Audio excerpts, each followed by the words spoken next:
thank you for joining Bits, Bytes, and Banter live. And today we're joined by Noel Cunniffe, CEO of the Irish Wind Energy Association. Or you're not Irish Wind Energy Association anymore. You've changed. It's rebrand, Gary. Yeah, Wind Energy Ireland. Wind Energy So, Ireland. so, so that's a great start. So all those millions that you spent on your reband obviously worked really well. But thanks for joining us anyway. You're very welcome, and thanks very much for having me. You have a fantastic looking background there with onshore wind being heavily featured. But today, what I thought we'd do is discuss offshore wind, Ireland. It's finally happening. Mm. And it's extraordinary, isn't it, Noel? And we've spoken about this before that I think there's 10 to 12 times more sea mass associated with Ireland than land mass. Yeah. It's seven is what it is. So we're it's so I always like to say that we're one of the largest countries in Europe when you consider our total area, but 7/8 of us are underwater.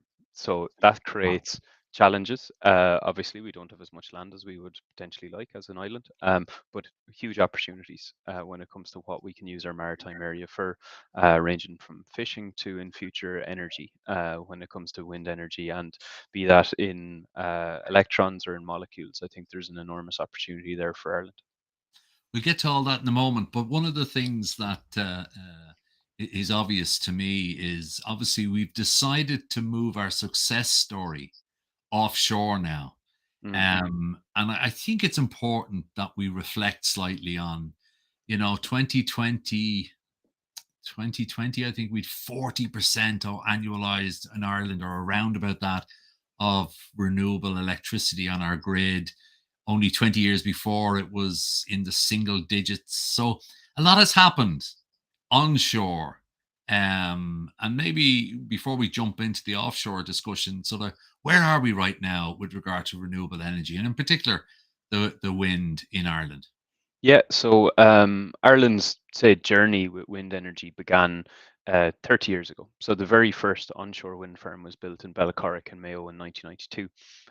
And from that point on to say 2020, you rightly called out, Gary, we rolled out what is a world leading sector for onshore wind energy. We have some of the most talented people here on the planet in Ireland, taking advantage of Ireland's incredible wind conditions. We're right on the Atlantic Ocean. We have some of the best wind resources on the planet, and we've put that to good use. So we've worked over time to grow our share of electricity demand coming from onshore wind energy currently to between maybe 30 to 40%, depending on the particular year. So in 2020, 40% of Ireland's electricity came from wind energy. Last year, a little over a third, 34% came. And our goal for onshore wind energy is to continue growing that out and expanding it between now and 2030. So we have, for the technical people out there in the audience, we have nearly 5 gigawatts of onshore wind energy installed in Ireland, and we're trying to get to 9 by 2030. So that's almost a doubling. And because of the new technologies and the efficiencies that we have with modern turbines, we can do that. It doesn't necessarily mean we need to double the number of wind farms or double the number of turbines. We can achieve that growth in capacity with fewer wind farms and fewer turbines because they're much more efficient than they would have been when those first turbines were installed 30 years ago. So it really is a success story that we have in Ireland that we probably don't tell enough. We're consistently either number one in the world, number two, number three, depending on the year, when it comes to the share of our electricity demand met from onshore wind energy. And that's not even tapping into yet what we can do with offshore wind, which I know we're going to come on to soon. And just before we leave the onshore, with technologies changing at such a clip, are you nearly doing refreshes on some of the early stuff already? Yeah, so that's called repowering. So that's where you can either extend the lifetime of the older turbines, or you can take down the older turbines and replace them with more modern turbines. So that is starting to happen, I would say, in Ireland. We haven't had any wind farm do it just yet. We've had a few what's called life extend, where they replace parts of the existing turbine, but no material changes to the look or feel of the wind farm. But in the next I would say 3 years, 4 years, we're definitely going to be seeing some of the first repowering starting. And that again is another opportunity. Just to give you a sense of one example, I love to mention, it's one of the projects. It's in Donegal actually. It's got planning permission for repowering, and Mm. it's one of the oldest wind farms in Ireland. It's currently 15 megawatts, and at the time when that 15 megawatt wind farm was installed, it took 26 turbines to do that. Mm. What we're going to do is we're going to see a replacement of that 15 megawatts with 70 megawatts, but using half the turbines. So Right. reducing the number of turbines from 26 down to 13, but more than 4 times the power output. So that Wow. just gives you a sense of the scale of change in the Yeah. technology. And obviously, again, from someone who has an interest in it rather than the technical side, Mm. does that also mean that it's helpful for grid connections back into the center, or do you have to re-ramp everything as well, or is there a lot there already? Yeah, you'd need to, for that particular example, you definitely need more grid infrastructure. So grid Okay. infrastructure is going to be, I think, a key enabler for everything that we want to do here in Ireland in the next decade, 2 decades, be that rolling out renewable technologies or electrification or enabling just a decarbonized society and continued economic growth. I'm sure we'll come back to it, but grid development is a key Yeah. theme for what we need to focus on in the sector. So that's it. I think that's setting the scene very nicely. Is that we often get too narrow and too deep about the negativity about stuff that hasn't been done, but actually to hear it with numbers and facts, it's great to see that Ireland is number one on onshore as a percentage. However, 20 odd years ago, I'm driving back from Ballynaclash in Wexford, and the excitement around the offshore wind in Arklow was queues out onto the old N11 to try and get in and see these wonders. It's Hmm. 20 plus years ago, and they were the first and last offshore six, I think. What would I call them windmills back in the day? And here we are in 2023 with massive of excitement last week. I mean, or a couple of weeks ago with the final auctions or the first auctions Hmm. of, and again, I may be off slightly, but 7 times, as you say, sea mass to land mass, 8 to 10 times more capabilities of electricity generated offshore than we'll ever consume. So it's exciting, challenging, and I'm just going to ask the question: why has it taken us so long? You're right. We had one of the first movers for offshore wind energy in 2003 with Arklow Wind Farm, which is just off the coast of Wicklow. For anyone watching, I'm sure anyone that's driven down the coast on the east coast over the past 20 years has seen them out on the shore just off Arklow. Um, we paused at that point as a country. We decided to go a different direction and focus on onshore wind energy. I think there was a number of reasons for that. At the time, offshore wind energy was substantially more expensive than Mm. onshore wind energy, and we were also uh, entering into quite a serious recession within the country. So public Okay. finances and public spending needed to be used in a way that I think worked best for consumers. So the decision at the time was to focus on onshore wind, and we clearly did that, and we clearly succeeded in what we set out to do. But what we probably should have redone or revisited is to go back to offshore wind energy at a much earlier point in time than we have done. So other countries like in the UK, like Netherlands, Belgium, Denmark, they took strides in offshore wind energy 10 years ago or more, maybe 13 years ago at this point. And they've now substantially increased their offshore wind capacity well beyond what we have here in Ireland. So we're playing catch up when it comes to offshore wind energy, that's for sure. But the good news on that side is that we can take advantage of a lot of the lessons that have been learned in that sector over the past 10 years, and there's been many in across things like how to get planning, turbine efficiency, auction design, ways to engage communities, biodiversity. There's numerous ways that we can take advantage of learnings from other jurisdictions that have progressed this. And Ireland's potential for offshore wind energy is nearly unparalleled when you look across Europe. We are the envy of every country with a coastline when it comes to the amount of area we have.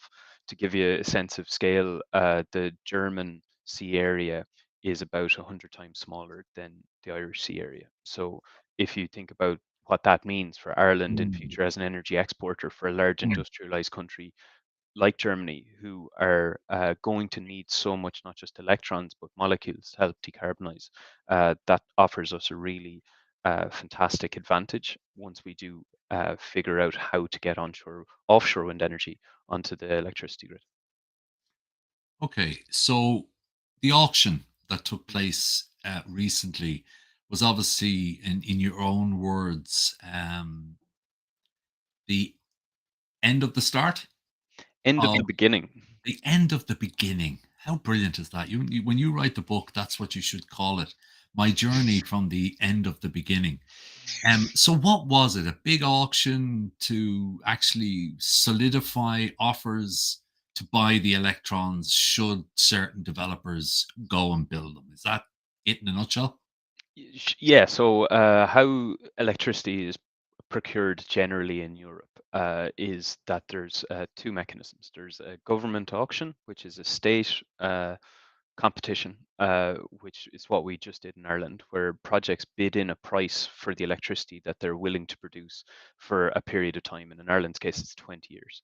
And then the most competitive prices win in the auction. The other way is a direct contract through a corporate PPA. I'll come back to that in a second. But 3 weeks ago, the results of the auction was just such a milestone for Ireland. It really is the end of the beginning for Irish offshore wind energy. We've spent several years now, since I would say 2018, 2019, putting the offshore wind sector back on a path to be able to start delivering for Ireland, to start decarbonising. And there's been a huge amount of policy developed by government. I've never seen something move as fast as offshore wind energy has over the past 4 years. And we in industry, we want to see things moving as fast as we possibly can. We often say that things need to be moving faster, but if you actually look back on what's been done, there's been substantial pieces of legislation that have been passed to enable a planning system to be put in place for offshore wind energy in Ireland, for example, to enable government departments and new regulators be set up to enable offshore wind. So the auction that took place 2 weeks ago was really one of the biggest milestones that we've had in the sector since those Arklow wind farms, wind turbines were built in 2003. 6 projects went into the auction, 5 off the east coast and 1 off the west coast, and then out of those 6, 4 were successful. So 3 on the east coast and 1 on the west coast was successful. That's just over 3 gigawatts of offshore wind capacity that uh, secured a contract for the next 20 years. And critically, what came out of it was the price. The price was much cheaper, much more competitive than commentators had anticipated going into the auction. Hmm. And I think it surprised a lot of people. And that's brilliant news for Ireland because that price was €86 a megawatt hour. And that's locked in for Irish consumers for 20 years as soon as those projects come online. And to give you a sense of what that means, in the past 12 months, the average price for electricity has been €200 per megawatt hour. So less than half the price, we're going to be getting an enormous abundance of clean renewable energy onto the grid for 20 years.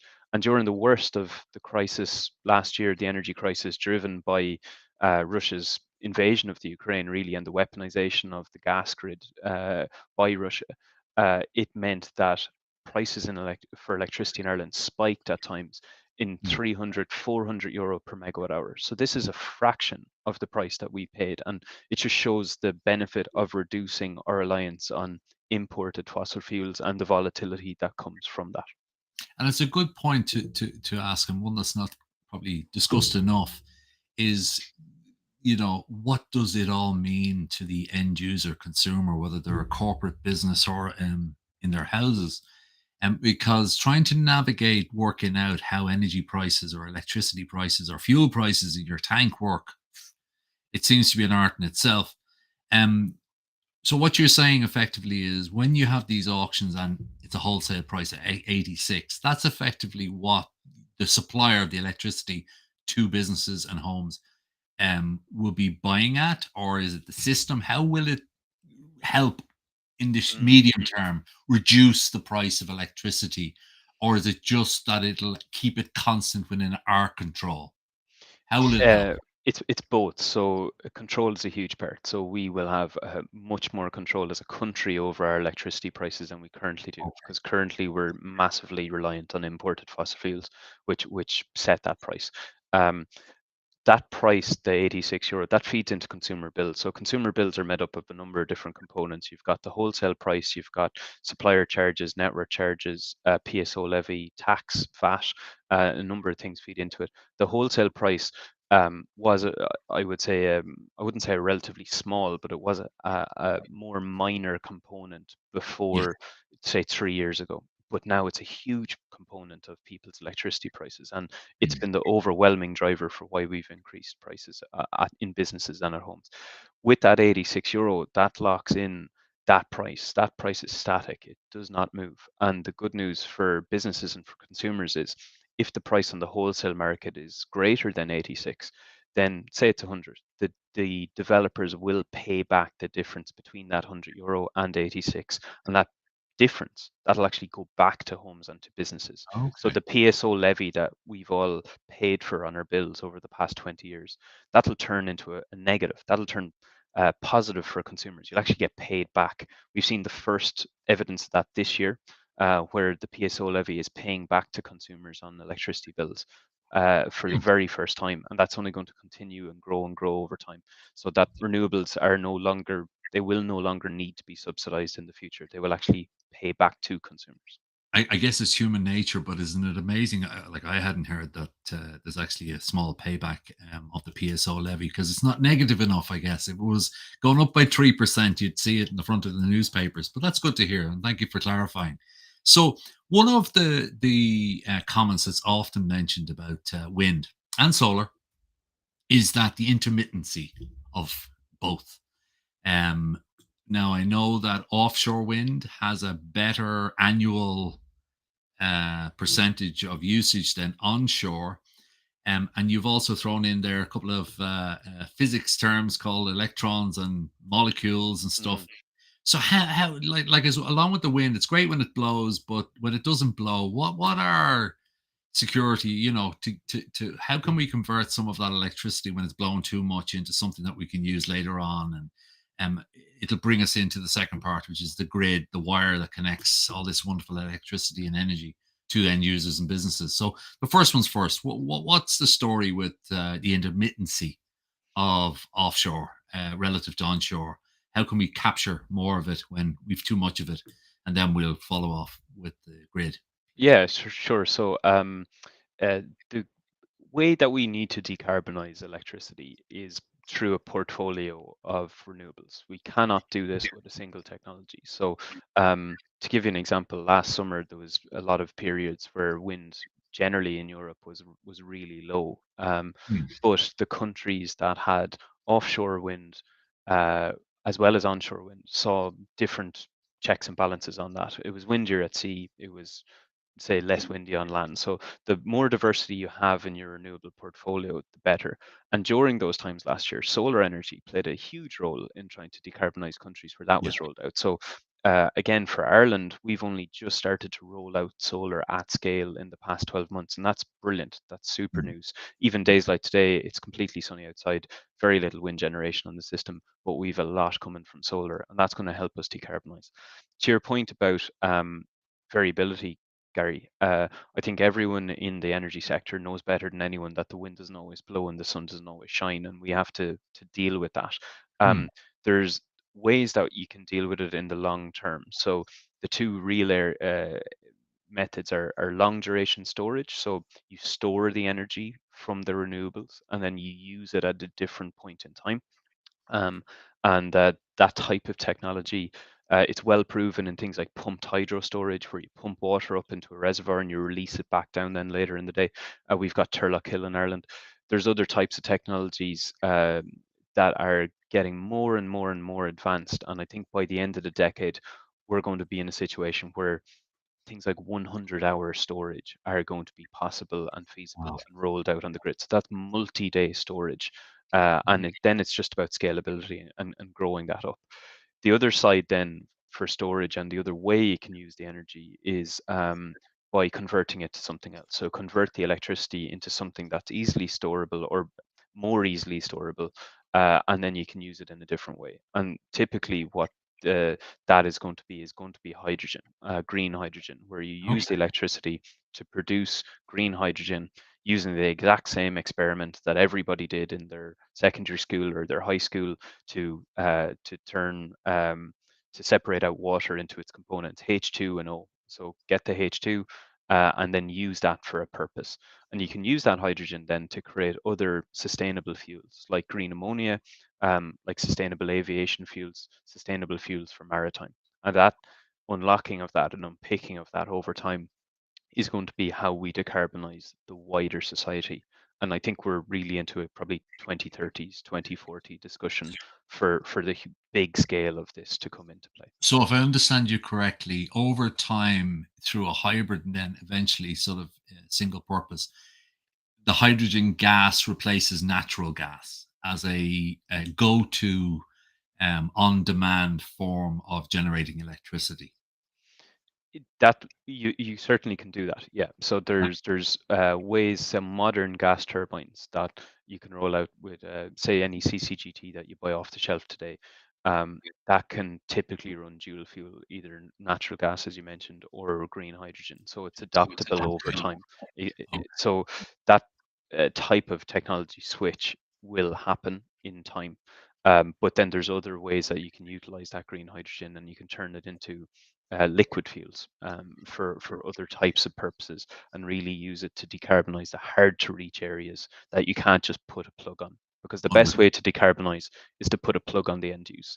Electric car, heat pump, anything you can electrify, you absolutely should electrify first. And then anything you cannot electrify, that's where you need to be a bit more creative and use green hydrogen as the input to create something. And I guess that's the key of the rub on this is that obviously today in 2023, when you look at transport, I think it's at 6%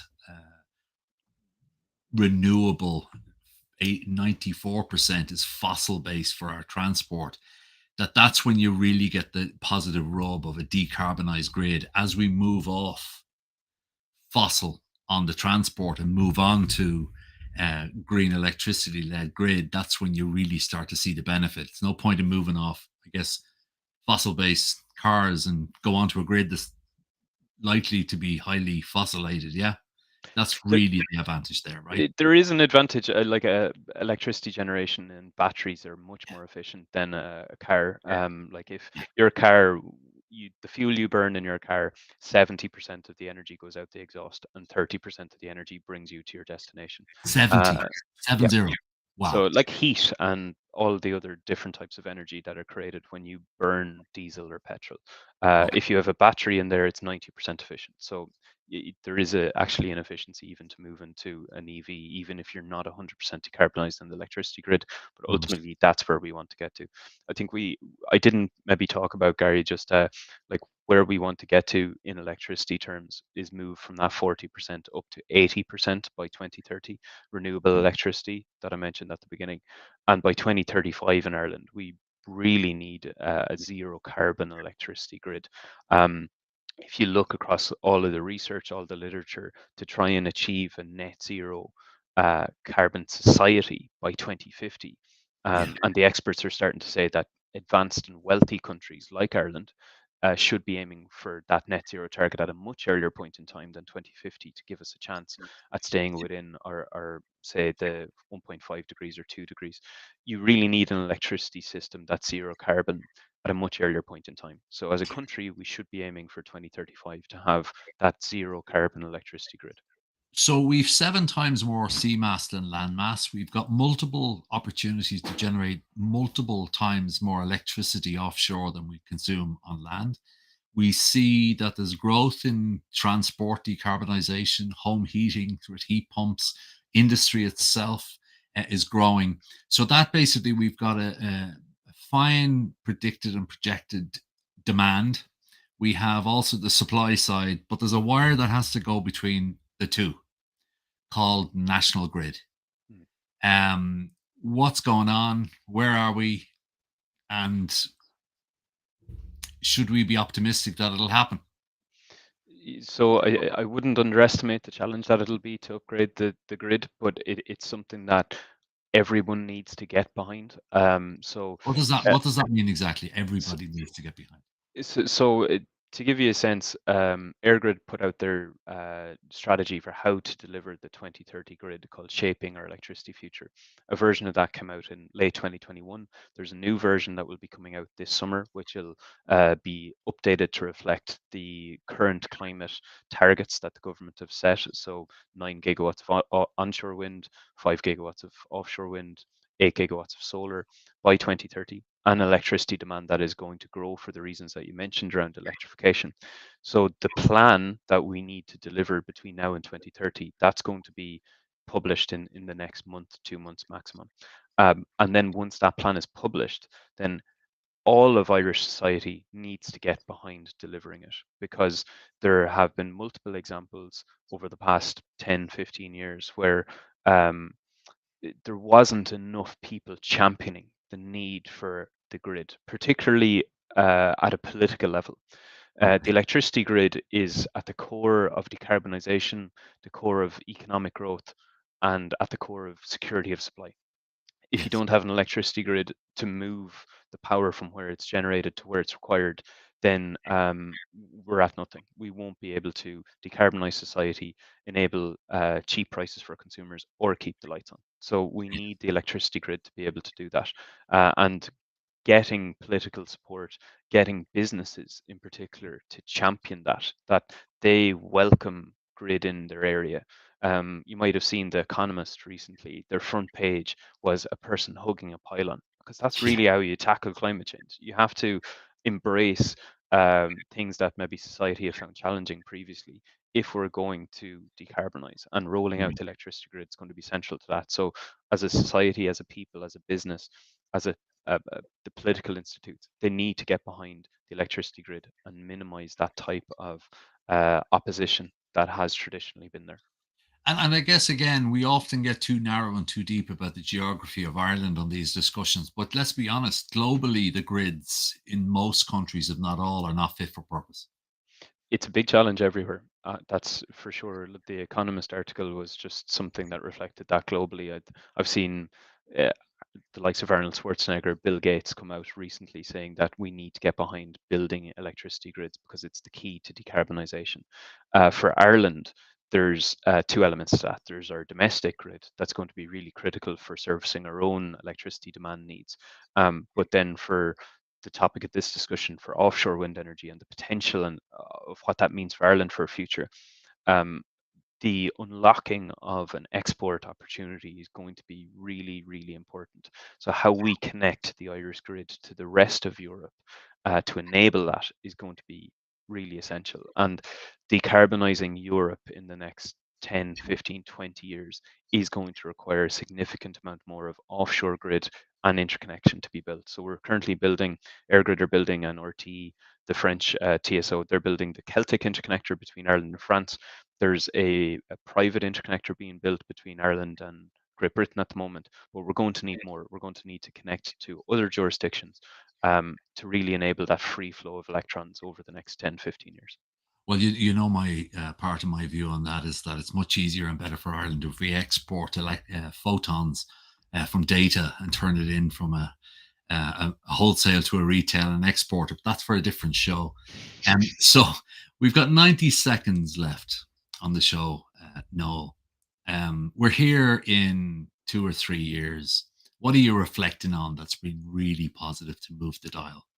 Um, Yeah, so I think like the auction that we talked about earlier is going to be, that was a huge milestone. That was the end of the beginning, as I mentioned. The key next step now is to get those projects through the planning process here in Ireland. So they don't yet have planning permission. They'll all be submitting their applications later this year. And getting that through in a speedy way and ensuring that the right resources are in place is going to be important. And then once they're through the planning system, enabling the Irish supply chain to help build them. So we need ports in place, we need companies in place that will help us build those wind farms. And then they'll be connected onto the system in 2028, 2029. And then having the right grid plan in place and an enabled green plan by the people of Ireland to deliver it is going to be important to actually use that energy. So I think whatever, about 3 years, if I come back in 10 years, Gary, if we've got the planning right, if we've got the supply chain right, and if we've got the grid right, I think we as a country are going to be hugely well set up for the opportunity that we have ahead of us with offshore wind energy. What a great time to end. And you may be too young to remember, but we need a Jack Charlton moment. We We need need a like Jack a Charlton moment. Italia 90 where we've a Jack Charlton type character that basically is unifying all 32, well, 26 counties, but I know electricity works in a 32 county mode. But get everybody behind the green jersey and leverage, if there's the right word, the phenomenal natural resource that we have on our shores. Turn that into something that we can utilize ourselves, export via data or electrons. And thank you so much, Noel. I know you've had 3 or 4 years in this role as CEO, and you've learned more than you probably hoped you'd ever need to know Well, about lots of stuff. indeed, thanks very much for having me, Gary. Really enjoy the show, and yeah, really appreciate it. Happy to talk anytime. Thank you. So that concludes our episode of Bits, Bytes, and Banter.